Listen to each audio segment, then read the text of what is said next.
Hello everyone, ഇന്ന് നമുക്ക് chemistry പ്ലേൻ്റെ കുറച്ച് പ്രോഡക്റ്റ്സ് നോക്കാം. ആദ്യം തന്നെ നമുക്ക് ഇതിൻ്റെ ഒരു ഡിയോഗ്രണ്ട് നോക്കാം. ഇതിൽ 5% AHA ഉണ്ട്. നമ്മുടെ ബോഡി ഓർഡർ കൺട്രോൾ ചെയ്യാനും അണ്ടർ ആമിലെ ഡാർക്ക്നെസ് പ്രിവെൻറ്റ് ചെയ്യാനും ഇത് വളരെയധികം യൂസ്ഫുള്ളാണ്. ഇതൊരു ക്യൂക്ക് അബ്സോർബിംഗ് ആണ്, അതുകൊണ്ട് തന്നെ നമുക്ക് ജെൻറ്റിലായിട്ട് സ്കിന്നിൽ ഫീൽ ചെയ്യുള്ളൂ. ട്രൈ ചെയ്ത് നോക്കുക. അടുത്ത് ഞാൻ പറയാൻ പോകുന്നത് ഇതിൻ്റെ തന്നെ ഒരു ബോഡി സ്ക്രബാണ്. ഇതൊരു ഷുഗറി കൺസിസ്റ്റൻസിയാണ്. ഇതിൽ ലോട്ട് ഓഫ് സെറമൈഡ്സ് അടങ്ങിയിട്ടുള്ളത് കൊണ്ട് തന്നെ നമ്മുടെ സ്കിൻ ബാരിയർ ഇച്ചിരി കൂടെ ബെറ്റർ ആക്കാൻ ഇത് വളരെയധികം യൂസ്ഫുള്ളാണ്. വീക്ക്ലി ട്വൈസ് നമ്മൾ സ്ക്രബ് ചെയ്യുന്നത് നമ്മുടെ ബോഡിക്ക് ഏറ്റവും നല്ലതാണ്.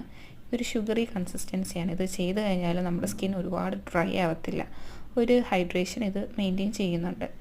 അടുത്ത നമ്മൾ നോക്കാൻ പോകുന്നത് ഇവരെ one of the best body ലോഷനാണ്. ഇതിൽ natural AHA, niacinamide, shea butter ഉണ്ട്. ഇത് നമ്മൾ യൂസ് ചെയ്യുവാണെങ്കിൽ നമുക്കൊരു ലൈറ്റ് വെയ്റ്റ്, അതായത് ഇട്ടിട്ടുണ്ടെന്നേ അറിയില്ല, നല്ലൊരു കൺസിസ്റ്റൻസിയാണ്, ക്യൂക്ക് അബ്സോർബിംഗ് ആണ്. നമുക്ക് തന്നെ പെട്ടെന്നൊരു ഗ്ലോ നമുക്കറിയാൻ പറ്റും. അപ്പോൾ എന്തായാലും ഇത് മൂന്നും എൻ്റെ ഒരു പേഴ്സണൽ റിവ്യൂ ആണ്. ട്രൈ ചെയ്ത് നോക്കുക, എന്നിട്ട് നിങ്ങളുടെ കമൻറ്റ്സ് അറിയിക്കുക. Thank you.